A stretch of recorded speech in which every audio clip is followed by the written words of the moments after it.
예수님은 율법을 지키시지 않았습니다. 왜냐? 예수님을 율법을 지켜서 의를 얻으실 필요가 없으셨어요. 율법의 영향력은 예수님을 전하는 것 외에 없습니다.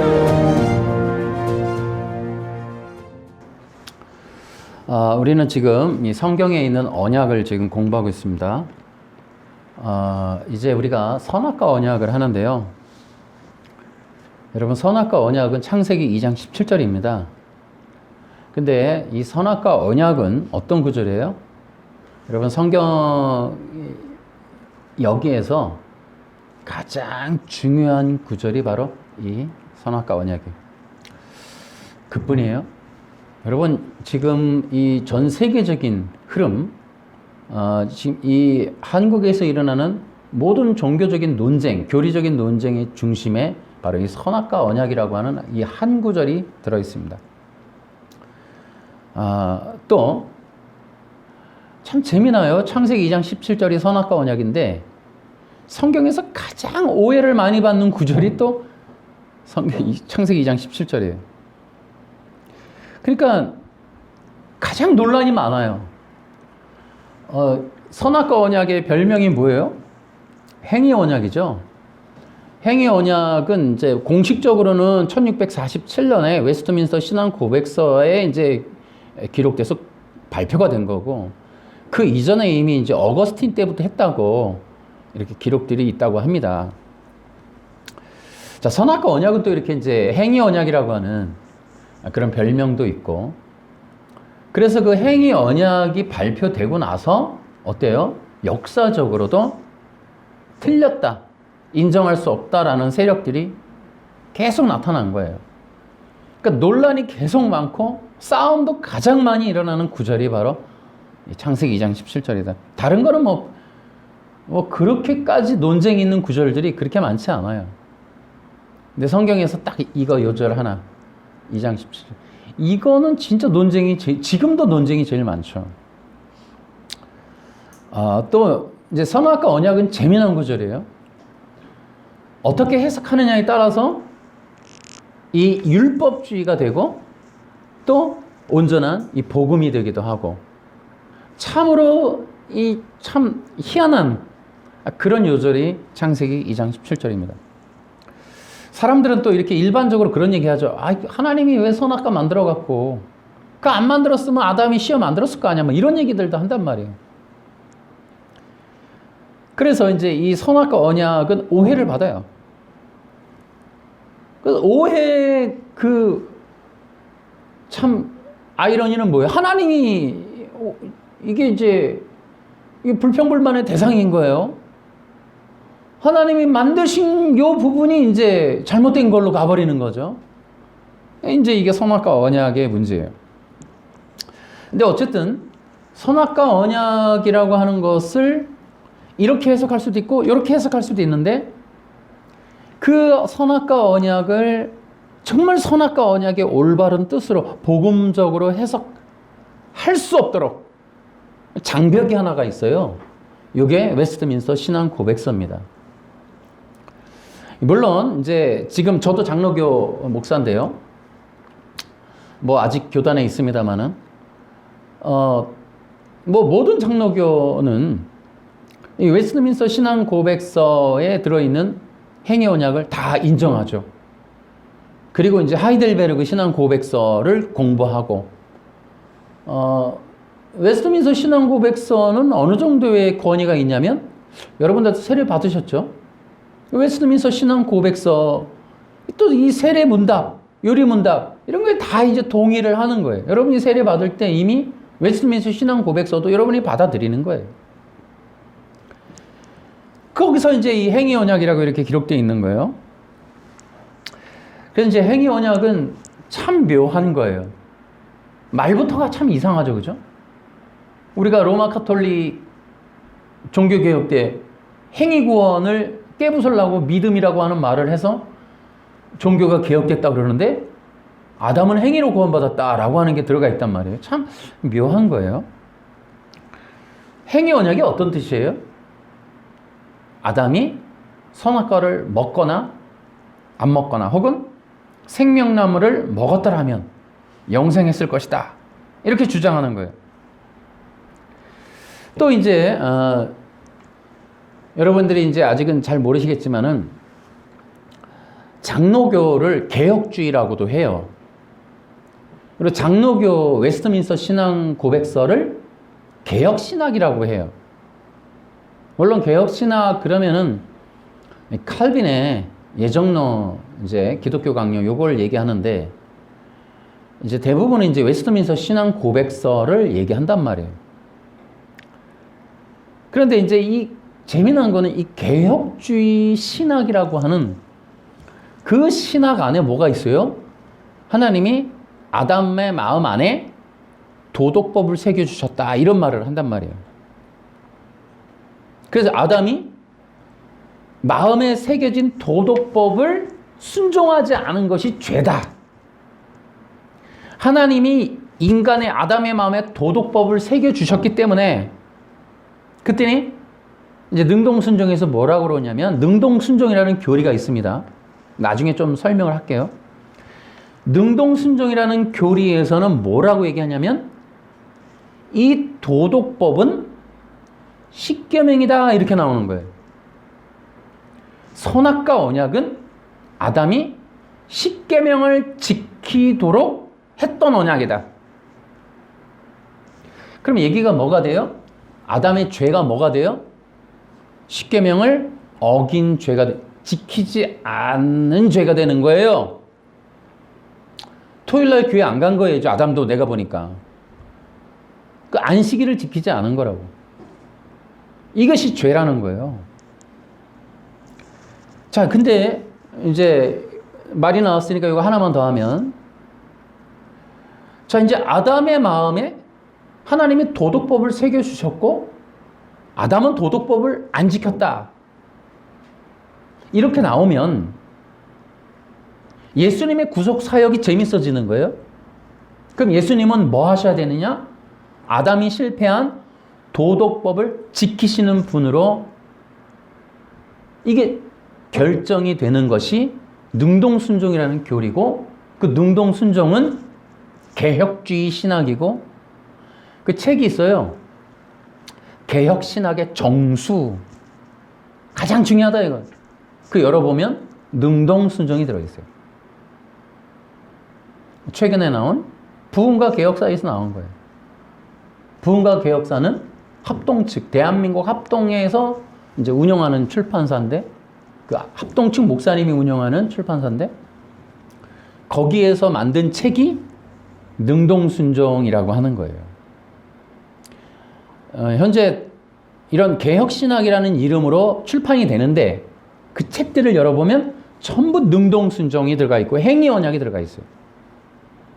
그래서 거기에서 뭐가 있냐면 예수님이 율법을 지켜서 의를 얻으셨다. 이제 이 부분이 이제 다 들어가 있는 거예요. 그래서 최근에 이제 그 미국에서 나온 그 부흥과 개혁사에서 나온 책 중에도 능동순종이라는 책을 보니까 거기에 그런 게 있어요.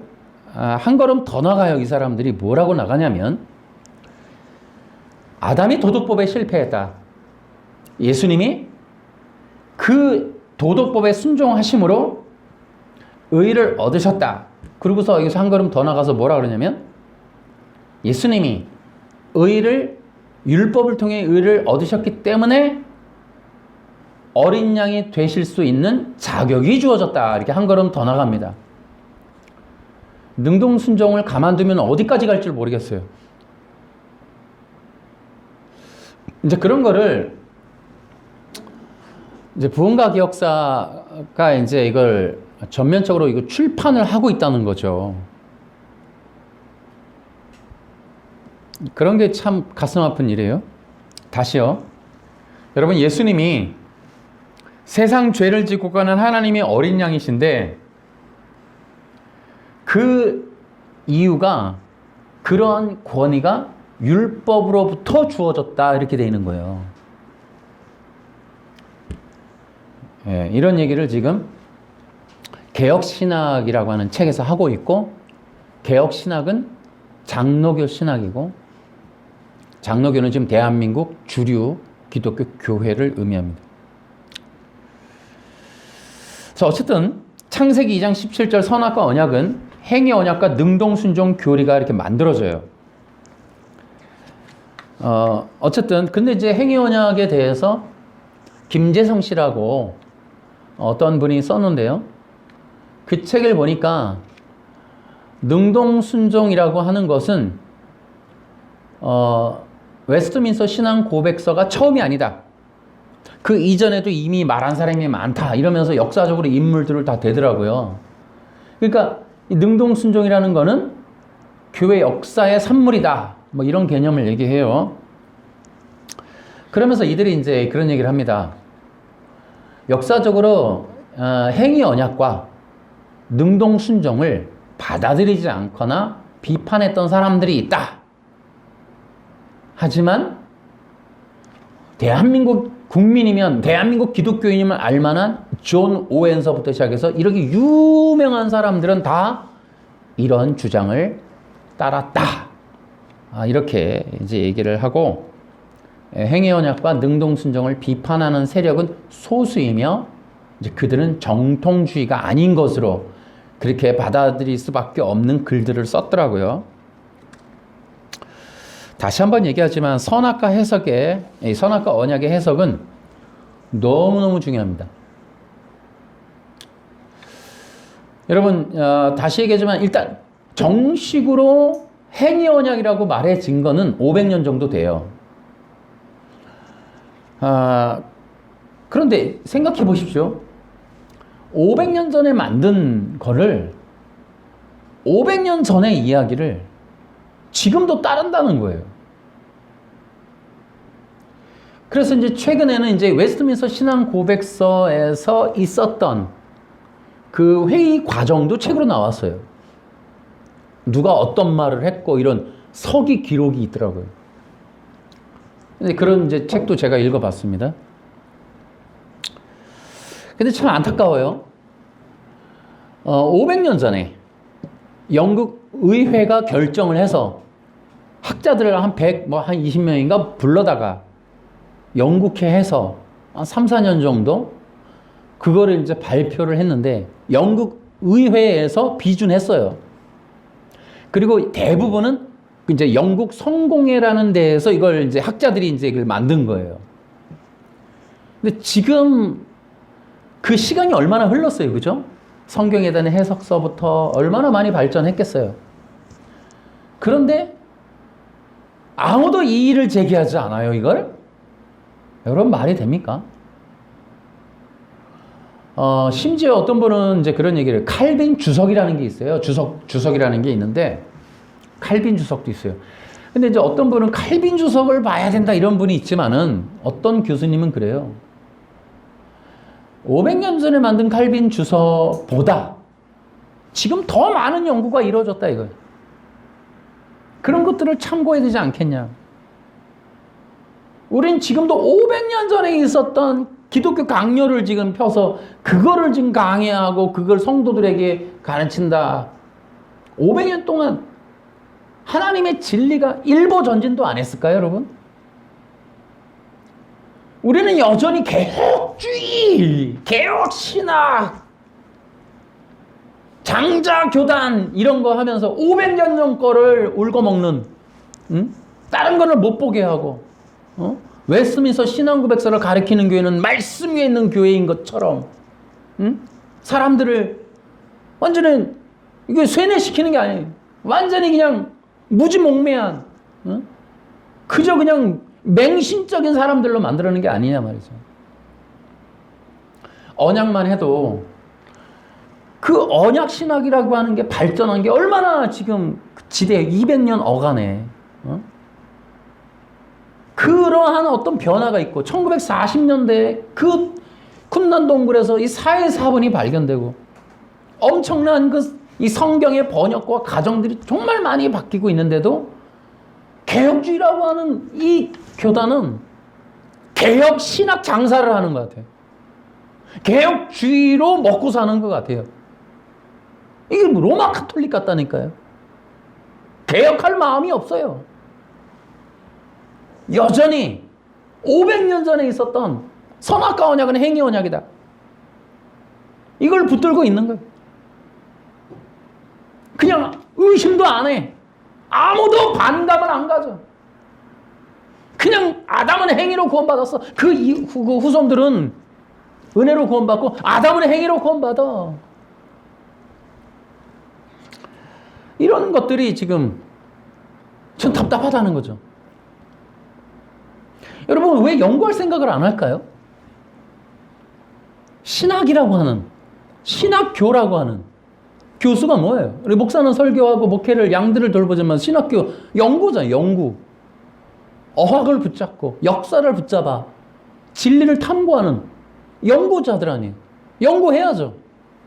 500년 전 거를 못 보게 하는 일을 연구할 게 아니라 보는 사람 잡아다가 이단 판명하고 그러는 게 아니라 진리를 찾아야죠. 더 500년 전 거를 그거 붙들고 아무도 보지 마, 더러운 거 생각하지 마, 이것만 가리켜. 지금도 저는 하이델베르그, 도르트 신조 참고는 하면 좋죠. 그러나 그것만 맹신한다는 거는 공산주의 같고 로마 카톨릭 같아요. 사람들에게 무슨 바보 맹기는 것 같아요. 바보 맹기는. 여러분 그래서 지금도 일어나는 이 능동순종 보십시오. 최근에 기사가 뭐가 나와요? 합동이라는 장자교단이라는 거기에서 능동순종이라는 게 의제로 올라갔어요. 생각해보고 돌이켜보고 뜯어보니 읽어보니 이상하거든. 일부 목사님들이 이 일을 제기한 거예요. 그 명단도 나왔더라고. 이 일을 제기했어요. 교단에. 아니 우리 개혁주의가 오직 예수를 주장하는 개혁주의가 이게 뭐냐 했더니 이제 신학부로 옮겨서 그거를 연구하자. 이런 이제 움직임이 이제 최소한의 움직임이 있는 거예요. 그 제가 그 기사 읽어보니까 뭐라 그래요?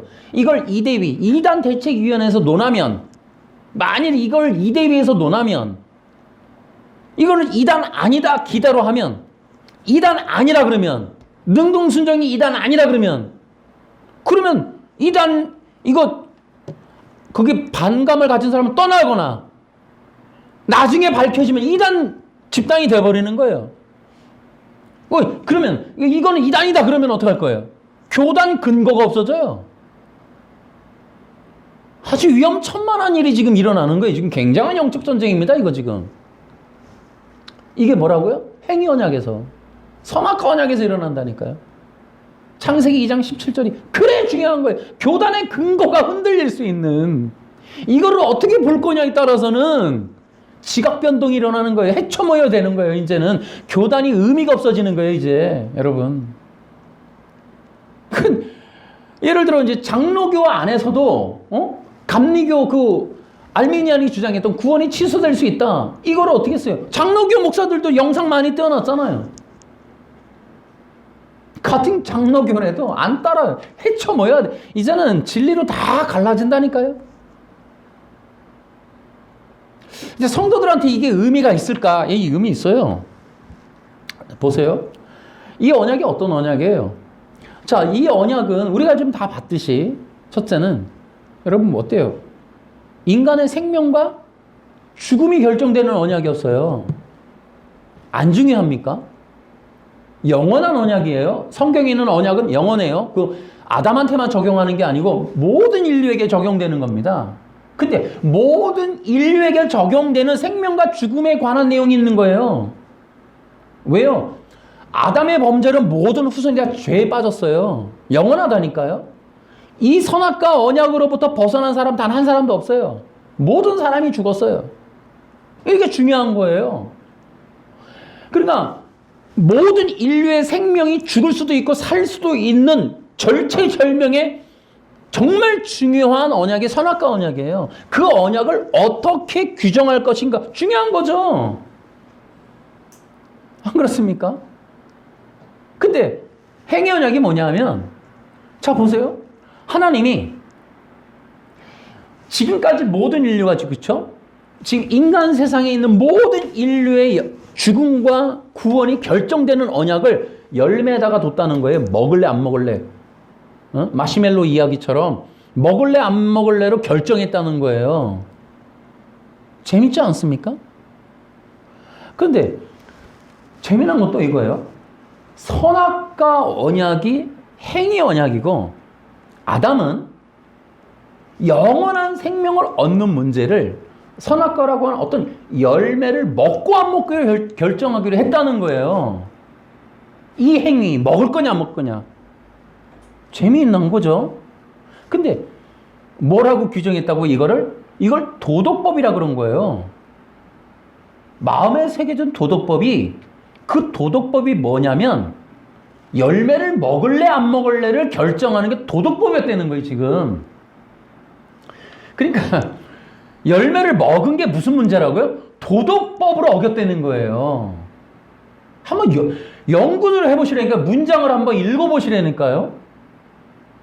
제가 납득이 안 돼요, 저는. 행위언약하고 능동순종을 읽는데 창세기 2장 17절이 납득이 안 돼요, 그 사람들 주장이.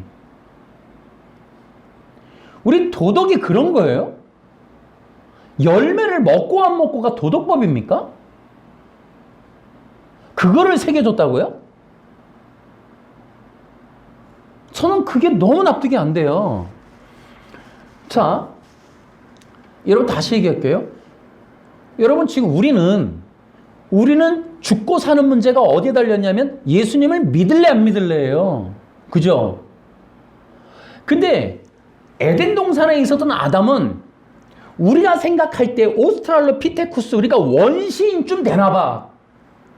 그러니까 우리는 지금 고상에서 예수님을 믿고 안 믿고로 구원이 결정되고, 아담은 최초로 벌거벗고 있었고 원시인 같고 오스트랄로피테쿠스 뭐 사피엔스 뭐 호모 뭐 이런 거니까 뭘 알겠어. 그러니까 먹고 안 먹고 참을 거냐 안 참을 거냐로 구원 결정했다, 뭐 이런 얘기입니까 지금?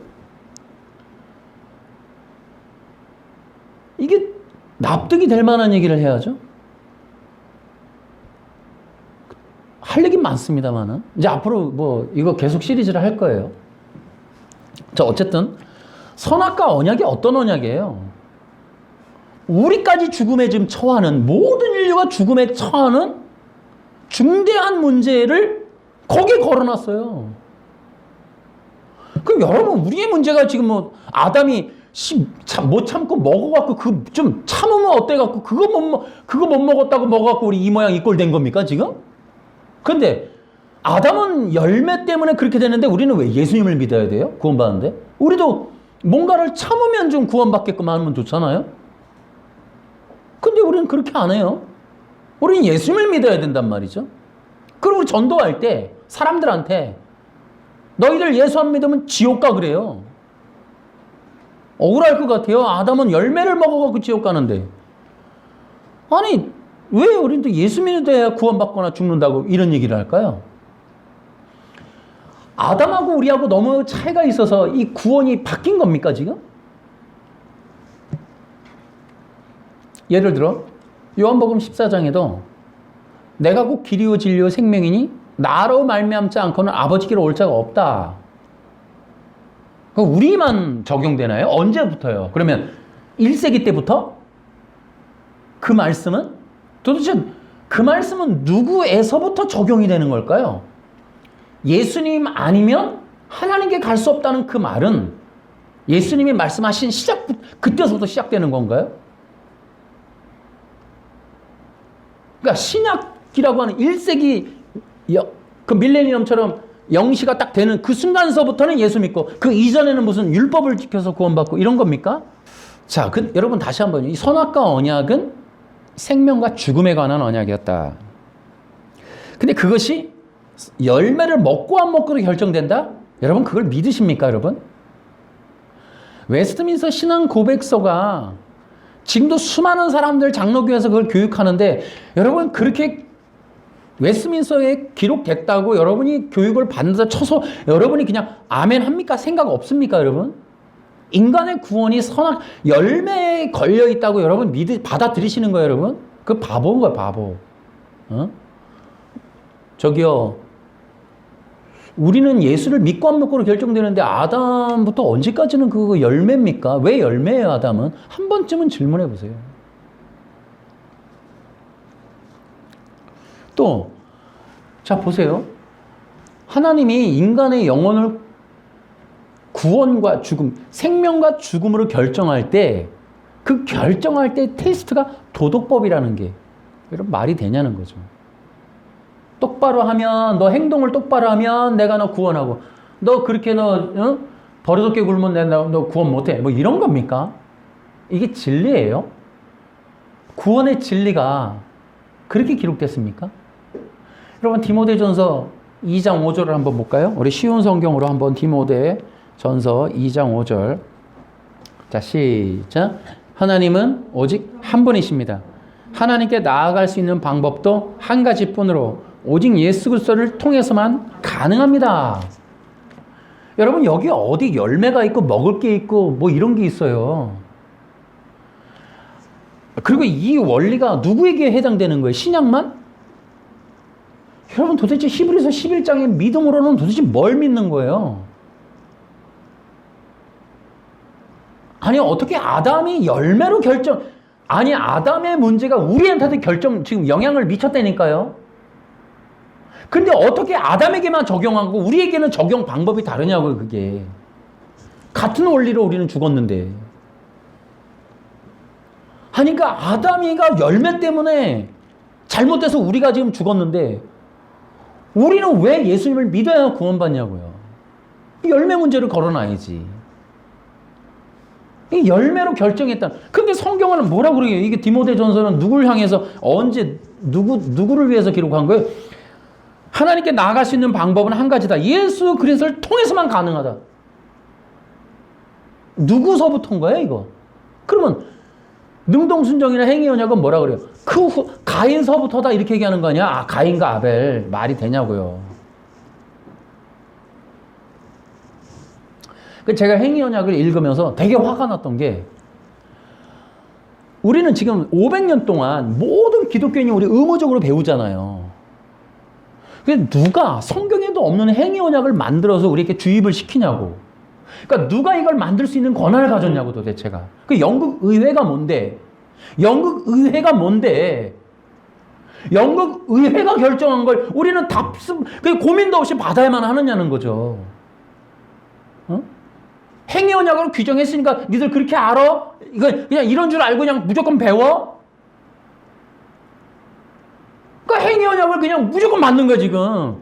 누가 영국 의회가 뭔데 그 2장 17절을 행위언약으로 규정을 하냐고요, 그걸. 누가 줬는데 그 권위를. 말이 안 돼.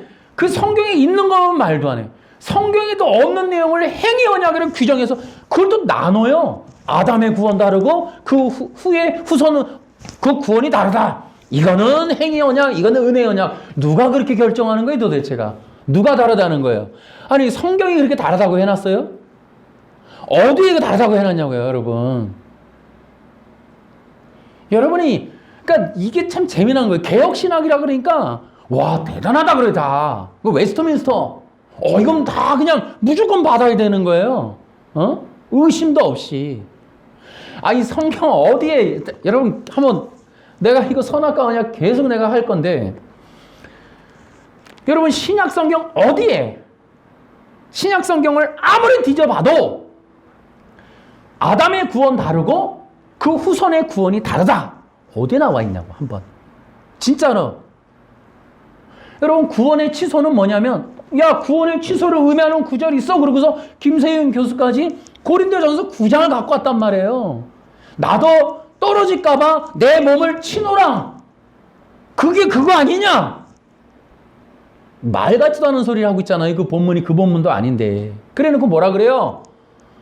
구원의 취소를 주장하는 사람들의 요절의 근거가 빈약하니까 뭐라 그래요? 700개나 있다. 그런 구절이 성경에. 이런 얘기를 한단 말이에요. 여러분, 행위언약이라고 하는, 여러분, 이것이 얼마나 지금 비성경적이고 논리적으로도 안 맞는다는 거. 여러분, 이런 것들을 우리가 개혁해야 된다라는 거예요. 여러분, 한번 기억하세요. 바벨 종교 우리가 공부했죠. 그러니까 에덴 동산에 있었던 하나님의 구속 언약이 아닌 바벨탑에서 만들어진 바벨 종교가 있어요. 거기 나오죠. 11장에 보면은, 창세기 11장에 보면 그들의 종교의 내용이 나옵니다. 땅 위의 모든 사람들이 한 가지 언어를 쓰고 있었습니다. 사람들이 동쪽으로 옮겨가며 시날 땅에서 평야를 발견하고 그곳에 살았습니다. 그들이 서로 말했습니다. 벽돌을 만들어 단단하게 굽자. 그러면서 그들은 돌 대신에 벽돌을 쓰고 흙 대신에 역청을 썼습니다. 그들이 또 서로 말했습니다. 자, 우리의 성을 세우자. 그리고 꼭대기가 하늘까지 닿는 탑을 쌓자. 그래서 우리 이름을 널리 알리고 온 땅에 흩어지지 않도록 하자. 이게 바벨 종교란 말이에요. 바벨 종교가 뭐냐면은 사탄이가 바로 에덴 동산에서 아담을 범죄케 했던 그 방법, 그 논리, 그 목적, 그것이 고스란히 세계 제국으로 발전한 걸 말해요. 근데 세계 제국이 뭐예요? 최초로 바벨이었단 말이죠. 그 바벨이 이제 세계적으로 이제 글로벌하게 퍼져버리는 거예요. 근데 그 바벨 종교가 가지고 있었던, 사탄이가 에덴 동산에서 만들었던 원리가 딱 이겁니다. 무엇을 하면 무엇을 얻는다. 자, 요거 이제 프리젠테이션으로 나갈 거예요. 무엇을 하면 무엇을 얻는다. 예를 들어 율법을 지키면 의를 얻는다. 요 컨셉, 요런 거, 요게 바벨 종교예요. 다시요, 분명히 기억하세요. 그러니까 성경에 있는 어떤 내용을 번역을 하고 해석을 하고 해서 무엇을 해라, 그럼 무엇을 얻는다, 이렇게 나가는 거. 요 컨셉, 요것이 바벨 종교의 특징이에요. 그러니까 이렇게 주장을 하면 바벨 종교다, 이렇게 아시면 돼요. 무엇을 해라, 지켜라, 이루어라, 그럼 무엇이 된다, 주어진다, 얻어진다, 이런 내용들, 이것이 모두가 다 율법 종교, 바로 이 사탄이가 만든 바벨 종교예요. 예를 들어 선악과를 먹어라, 그러면 영생 얻는다, 이런 식으로 만들어버리는 거예요. 생명나무를 먹거나 안 먹으면 영생한다, 이런 논리들. 안식일을 지켜라, 안 지키면 하나님의 백성이 될 수 없고 남은 백성이 될 수 없고 최종적으로 구원은 못 얻는다, 이런 것들. 이게 전부 바벨 종교가 만든 율법이라는 허울이에요. 여러분, 율법이라고 하는 이 율법을 기반으로 하는 율법 종교를 여러분이 반드시 기억하셔야 돼요. 이제 여러분들이 이제 행위 언약이나 선악과 언약에 대해서 조금 뭐 생각을 안 하셨던 분들도 많겠으나 여러분들은 이걸 들으셔야 돼요. 왜냐하면 우리가 속해 있거나 우리가 점점 빠져들어가고 우리가 젖어 있었던 그 바탕이 율법주의라면 우리는 가짜 기독교에 속해 있는 거예요. 여러분, 가짜 기독교의 특징은 뭐예요? 바리새인들의 종교예요. 그 마태복음 23장에 그들의 특징이 나와요. 그들은 외식주의자예요. 두 번째는 뭐예요? 그들은 구원의 문을 닫는 자들이에요. 세 번째는 뭐예요? 예수 그리스도를 대적하는 자들이에요. 이게 율법주의예요. 다시요, 율법주의 종교라는 거는 외식, 그 다음에 구원의 문을 닫는 거, 그리고 예수님을 대적하는 거예요. 그래서 예수님이 뭐라 그래요? 그들을 뱀의 후손, 독사의 자식들아. 창세기 3장 15절에 있는 바로 그 뱀의 후손들을 일컬어 율법주의자들에게 그렇게 얘기를 하시는 거예요. 율법주의는 뭐예요? 교회 안에 있으나, 두 무리로 속해 있으나 뱀의 후손이라는 거예요. 그들이 가르치는 종교가 율법주의. 그러니까 율법주의는 뭐냐면 외식이에요, 외식. 이 외식을 가지고 외식이 뭐예요? 겉으로는 경건한데 속으로는 완전히 죽어 있는 거예요. 썩어 있는 거예요. 사탄이가 우글거리는 거예요. 교회 열심히 다니고 장로가 됐고 집사가 되고 목사가 됐는데 속에는 우글거리는 이 뱀들이 가득하다는 거예요. 그게 외식이라는 거예요. 예수님이 오셔서 율법이라고 하는 거에 문제점이 중요한 게 아니에요. 예수님의 타켓은 율법주의라는 종교의 영의 지배를 받고 있는 자기 백성들, 그들을 향하고 있는 거예요. 그들. 마태복음 1장이 뭐예요? 예수가 오신다 말이에요. 뭐라고? 자기 백성을 구원할 자가 오신다. 자기 백성을 구원하러 오신 게 예수님이에요. 예수님의 눈은 어디로 가 있냐면 율법주의를 깨트리는 게 목적이 아니에요. 율법주의라고 하는 종교의 영에 의하여 지배받고 있는 자기 백성, 그들을 구원하시려는 거예요. 그래 그들에게 애굽에서 종살이에 나올 때 10가지 재앙으로 그들의 신관을 바꿔주는 것처럼 그 예수님에 대하여 이들이 가지고 있는 종교의 영과 예수 그리스도의 복음을 통하여 이들이 나올 수 있도록 예수님이 계속 기적과 병치유와 복음, 천국 복음과 이런 거를 끊임없이 해서 이들의 영혼을 들춰내서 빠져나오게 하시는 거예요. 그게 복음 사역이었다는 거예요. 그 예수님의 사역은 종교의 영을 깨트리는 거예요. 걷어내는 거예요. 그 어둠의 천막을 걷어내는 거예요. 종교라고 하는 껍데기를 드러내는 거예요. 그 속에 양을 잡고 소를 잡고 예배당 청소를 하고 그럼에도 불구하고 그 백성들 속에 우글거리는 뱀들을 그를 처단하기 위해서 들쳐내버리는 거예요.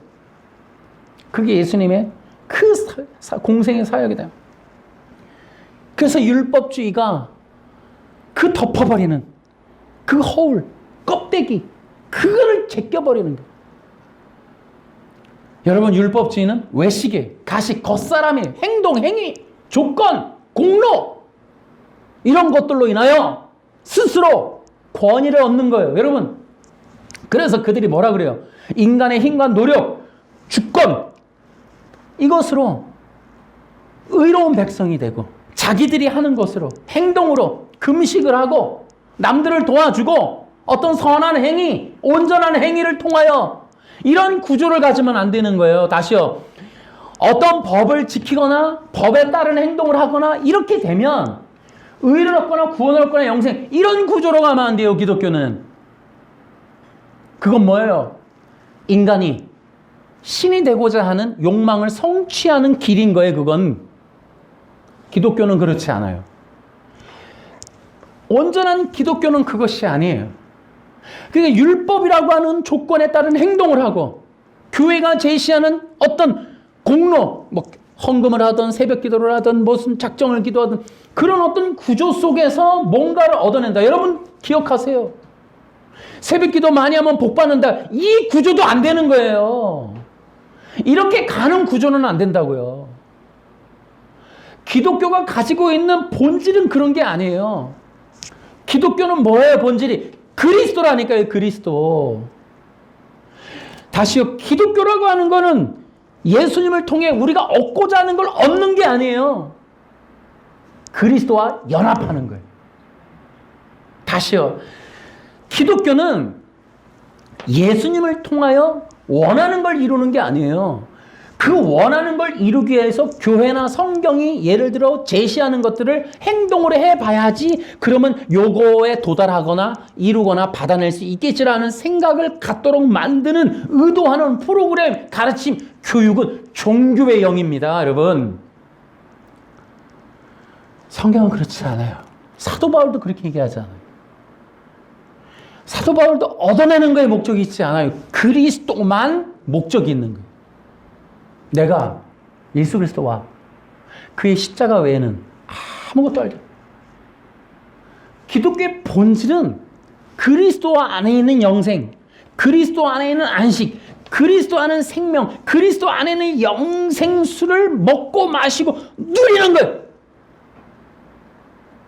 그래서 기독교는 마음의 눈을 떠서 에베소서 1장처럼 마음의 눈을 떠서 그리스도와 함께 저 영원한 나라에서의 영원한 혼인잔치, 주님과의 영원한 영생을 도모하고 기대하고 소망하고 소원하고 기도하라는 거예요. 아멘.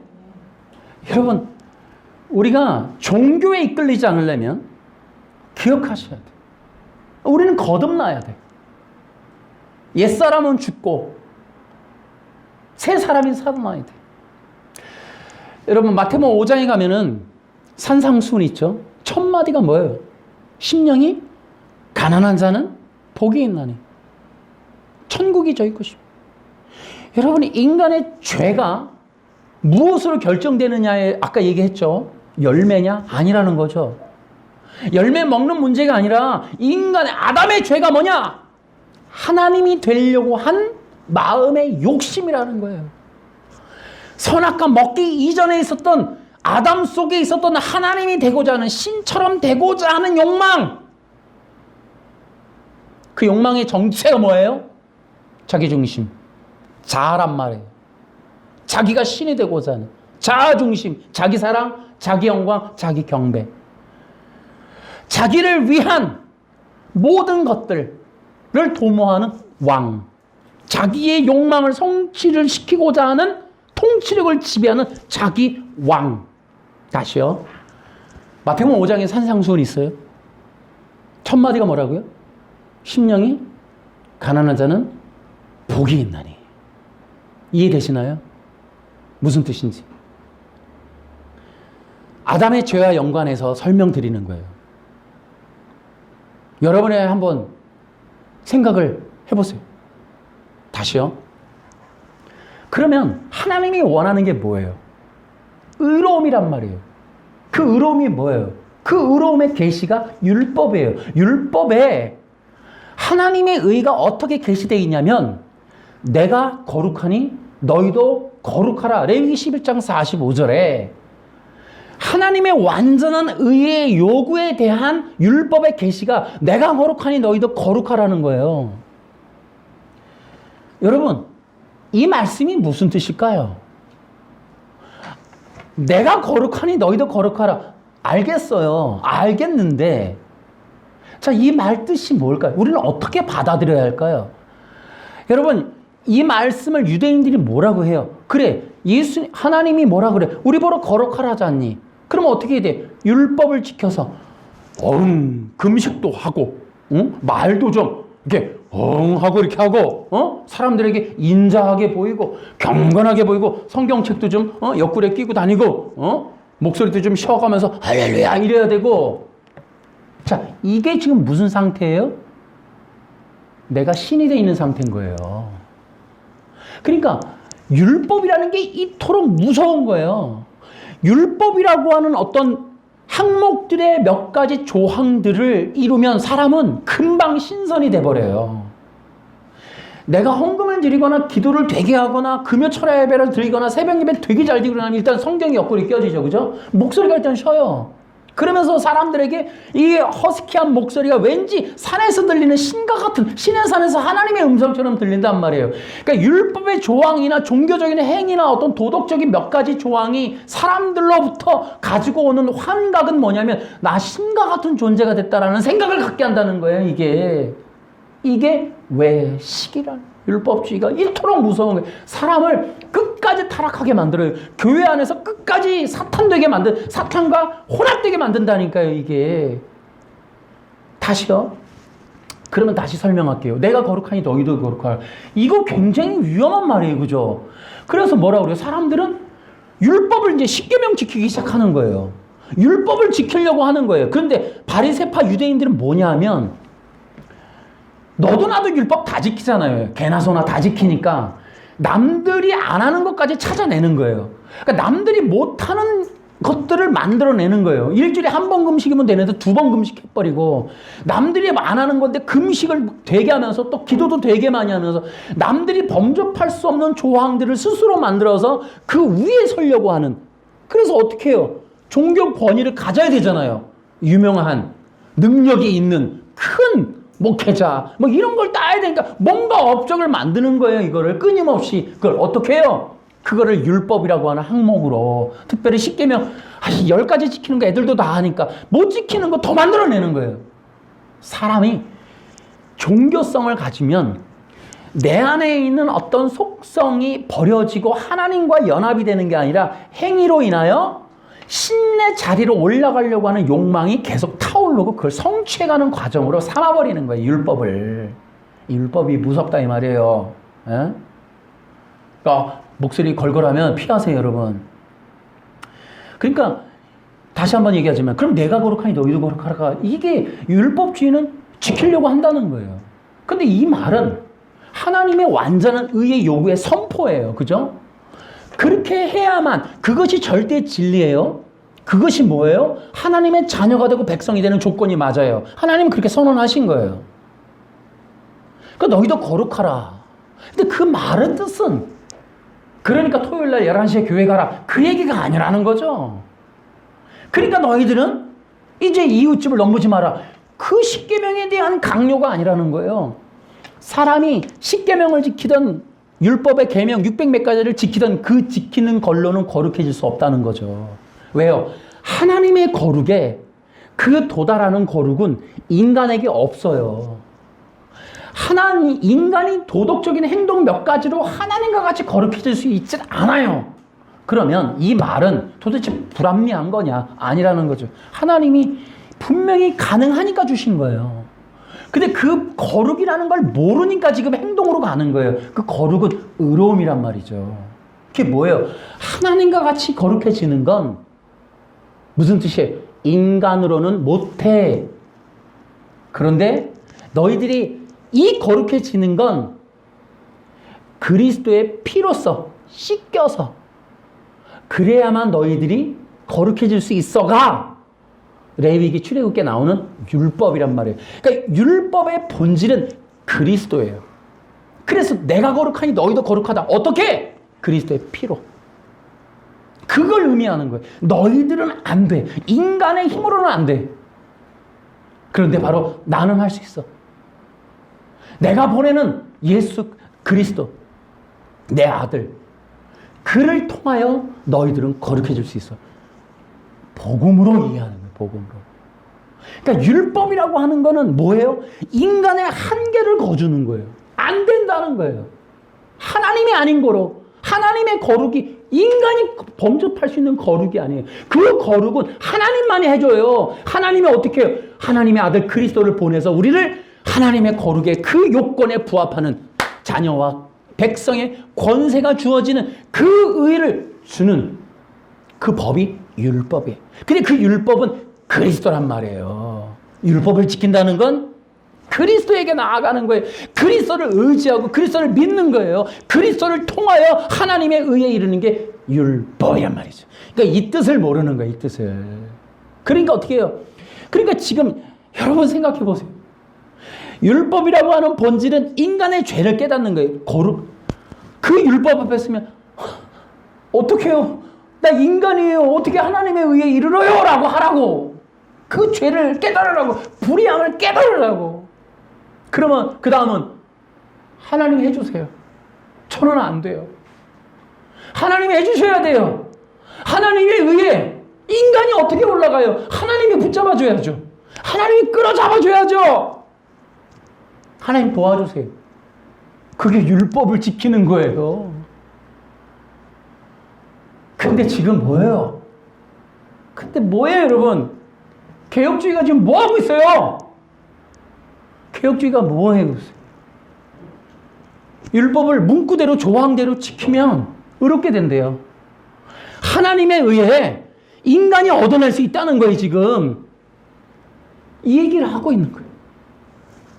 아담이 행동을 잘했더라면, 도덕법을 지켰더라면 하나님의 자리에 간다는 거예요. 이게 사탄이가 얘기했던 선악과 먹으면 너도 신처럼 될 수 있어 라는 그 이야기를 성취하는 거예요. 여러분, 행위언약하고 능동순종을 보면 너무 가슴 아픈 게 인간의 죄를 말하질 못해요. 그러니까 당연히 이 얘기를 중요하게 생각하는 건 여러분이 만일 그러한 능동순종이나 행위 언약을 따라가거나 그런 것들을 신봉하면 진정한 죄의 할례가 없어진다. 그건 무슨 얘기예요? 구원과 연결된다는 거예요. 쉽게 얘기하면 아까 얘기했죠. 율법주의는 뭐예요? 외식. 구원의 문을 막는다. 그리스도를 대죠. 여러분, 이것이 어디에 들어있다고요? 행위 언약과 능동순종이 들어있다. 그러니까 우리가 이러한 잘못된 율법주의에 속을 수 있어. 다시요. 내가 거룩하니 너희도 거룩하라. 이해하시겠습니까? 무슨 뜻인지? 거룩하려고 하지 마세요. 율법 앞에 서면 하나님, 저는 그 법을 지킬 수 없어요. 하나님 도와주세요. 그리스도 외에 내가 하나님의 의의 요구를 지킬 수 없어요. 라고 요청을 하라고요. 그 요절뿐만 아니라도 하나님의 율법은 여러분이 지키는 게 아니에요. 그리스도를 모시라는 거예요. 하나님의 힘에 의지하라는 거예요. 여러분들이 그걸 발판으로 딛고 하나님처럼 되려고 하는 그리스도 외의 의로운 길을 추구하지 말라는 거예요. 그리스도를 부르지도 않고 내 노력으로 내가 하면, 여러분, 아담의 언약이, 행위 언약이 도덕법으로 가면 뭐가 빠져요? 뭐가 빠져요? 다시요. 율법주의는 외식의 외식. 외식이 뭐예요? 겉사람만 겉을 포장하고 속은 죽어 있는 거예요. 다시요. 율법주의는 외식이고 구원의 문으로 들어가는 게 아니에요. 세 번째, 예수님을 대적하는 거예요. 자, 아담한테 얘기해요. 너 선악과를 먹으면 너 구원받아. 그랬더니 이 선악과를 통하여 구원의 길을 가려고 하는 거죠. 율법주의가 되면, 행위 언약이 되면 그리스도가 없는 구원의 길이 만들어져요. 다시 말하면 아담은 대한민국 개혁주의가 말하는 대로 가면, 행위 언약으로 가면 아담은 그리스도 없는 구원을 추구한 거가 되는 거예요. 열매를 먹고 안 먹고에 결정하는 건, 그러면 그러겠죠. 개혁주의가 아담한테 그리스도가 어디 있었냐고. 이제 이렇게 얘기하기만 하면 실체가 드러나는 거예요. 아담에게 그리스도가 있었겠냐? 에덴 동산에 그리스도가 어디 있었냐? 아담이 그리스도를 어떻게 알았겠냐? 라고 하기만 하면 이제 완전히 그들의 실체가 적나라하게 드러나는 거예요. 그럼 성경 자체를 부정하는 꼴이 되는 거예요. 적어도 창세기 1, 2, 3장에는 그리스도가 없는 걸로 가면 기독교가 아닌 거예요. 여러분, 굉장히 중요한 포인트예요. 아담이 그리스도를 알았을까 몰랐을까를 능동순종한테 물어야 되는 거예요. 이 문제가 굉장히 중요한 거예요. 그들의 선택은 무엇일까요? 아담이 그리스도를 몰랐었다. 적어도 창세기 1, 2, 3장에는 그리스도가 존재하지 않았다. 그리스도의 시작은 창세기 3장 15절이라고 얘기만 하기만 하면 개혁주의는 끝나는 거예요. 자, 이런 것이 바로 이제 세계적인 기독교의 흐름입니다. 지금 세계적인 기독교가, 특히 한국 기독교는 더더욱이나 심합니다만은 행위적으로 가고 있어요. 윤리, 도덕, 율법이에요. 근데 이 얘기를 하면서 제가 지난번에 말씀을 드렸죠. 대한민국 문화로 인하여 기독교의 실체는 뭐다? 외식이다. 여러분, 최근에 한국의 드라마들 수리남이나 더글로리, 그것뿐 아니더라고요. 기독교를 범죄의 소굴로 만드는 건 되게 많더라고요. 이게 무슨 뜻이에요? 문화가 그렇게 얘기하는 건. 겉으로는 경건한데, 겉으로는 기독교고 뭐 선하게 보이는데 속으로는 범죄 집단이다 이 말이에요. 대한민국을 썩게 하는 그런 원인이다 이 말이에요. 범죄의 소굴이다. 이렇게 얘기하는 거란 말이죠, 문화가. 그런데 우리는 생각해 봐야 돼요. 그들의 이야기를. 이건 뭐냐면 대한민국 기독교의 율법주의를 지적하고 있는 거예요. 겉으로는 대형교회 부흥 성장했는데 속으로는 썩어 있는 거예요. 엄청 썩어 있는 거예요. 부패했다 이 말이에요. 이거 진짜로 거듭난 적이 없고 율법으로 인하여 외식 속에 갇혀있다 이 말이에요. 대한민국이. 그 많은 헌금, 그 많은 종교적 권위나 그 많은 인적 자원 얼마나 풍성해요. 그런데 어떡하다고요? 속으로 썩어있다. 전부 다 범죄 집단이다 이 말이에요.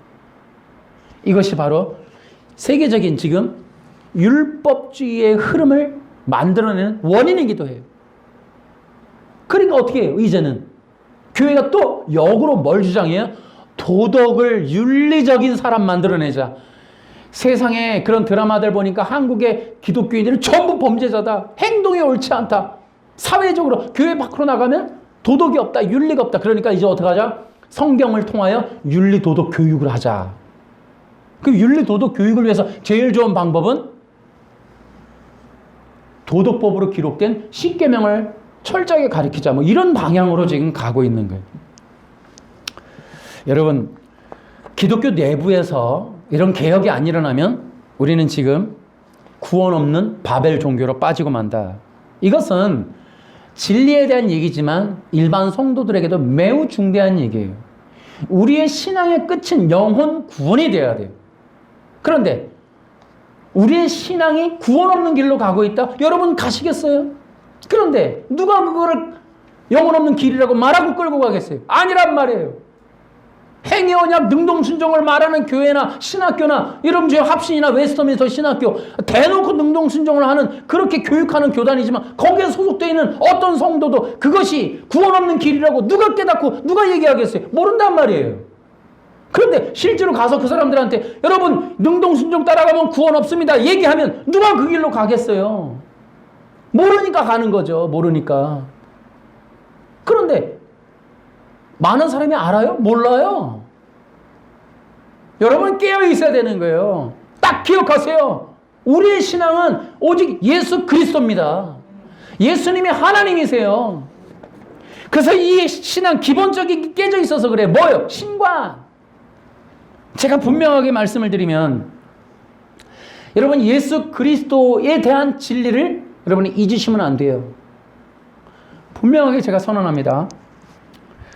여러분, 예수 그리스도는 율법을 통해서 의를 얻지 않으셨고 그리스도는 율법을 통해 의를 얻으실 필요가 없으십니다. 다시 얘기해 드릴게요. 성경 전체를 지키셔도 여러분이 이 성경을 완벽하게 행동으로 지키셔도 의는 못 얻습니다. 여러분 절대로 성경 여기에 있는 율법 문장 어떤 행동 10계명이 아니라 100계명을 지켜도 여러분 의를 못 얻습니다. 여러분 율법은 의를 주지 못합니다. 율법 안에는 의가 없습니다. 자 로마서 3장 21절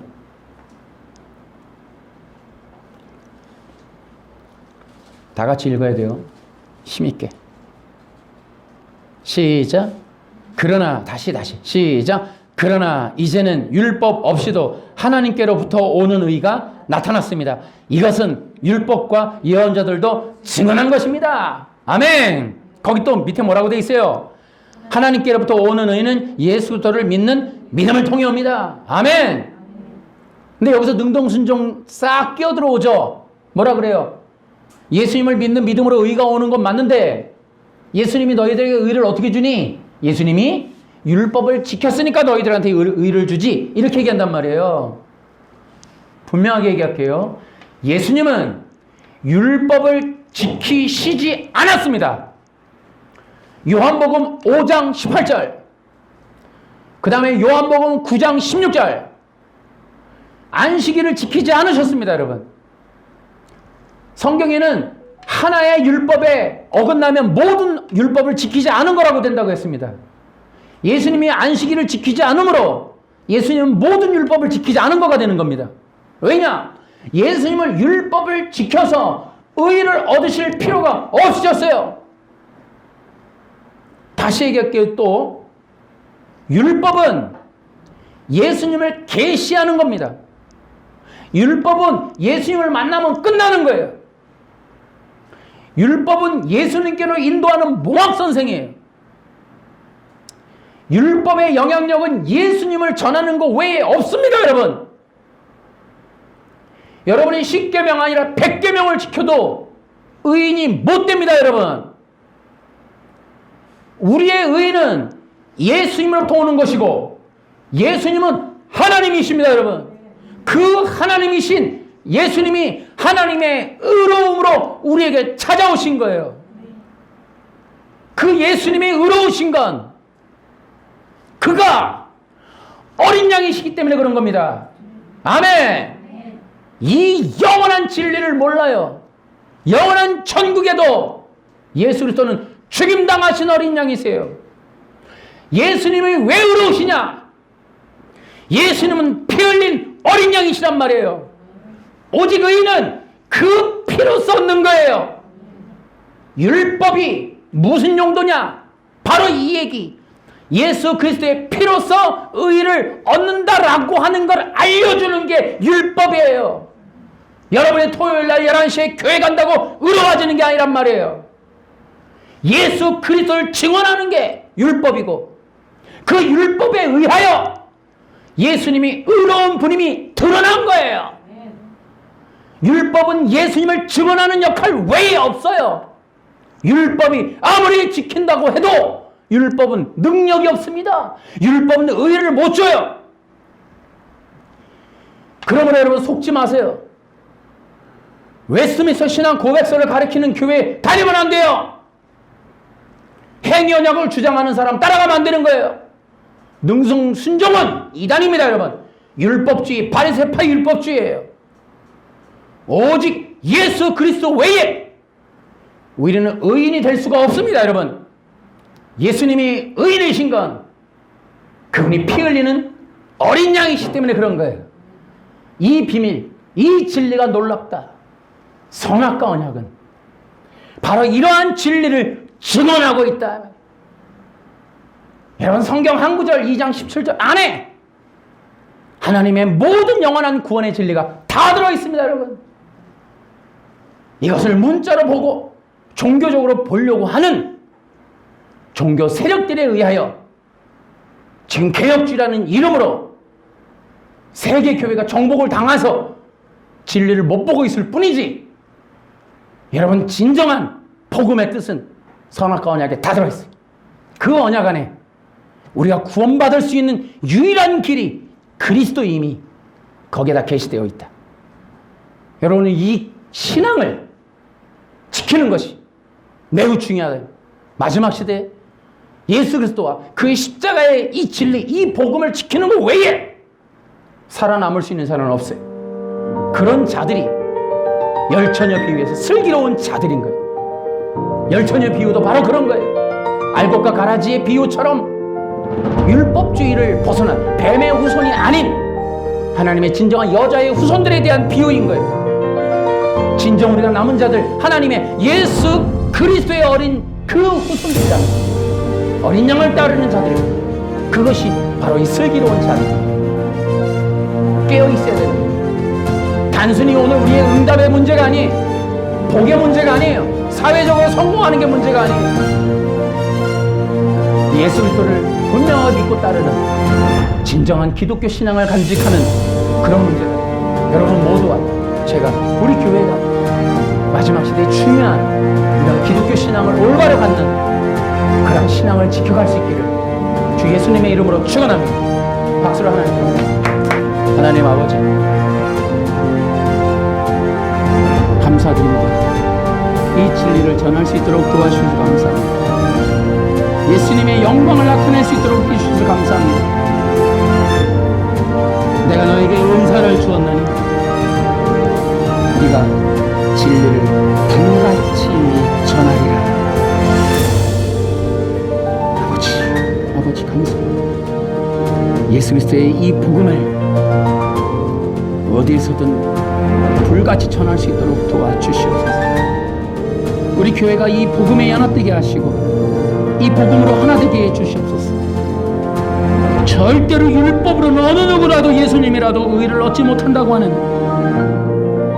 이러한 진리를, 이 비밀을, 이러한 사실을 가지고 우리가 싸워나갈 수 있도록 도와주시고, 이 영상 하나가 혹여라도 잘못되어 있는 길에 서 있는 사람들이라면, 혹은 능동순종을 주장했던 웨스트민스터 신앙 고백서를 가르쳤던 목사님들이라면 돌아오는 계기가 되게 도와주시옵소서. 이 영상 하나가 목사님이 돌아오는, 교회가 돌아오는 역사가 있게 해주시옵소서.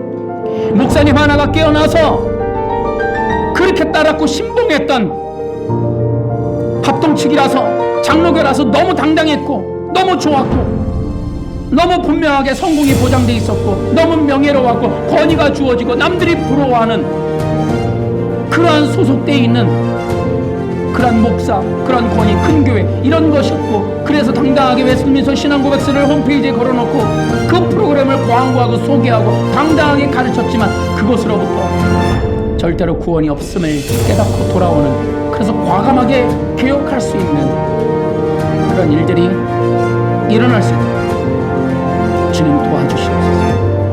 목마른 영혼들이 주님을 찾는 그런 일들이 있게 하시고, 대한민국에 덮여있는 이 율법주의의 검은 그림자가 거쳐지게 하여 주시옵소서.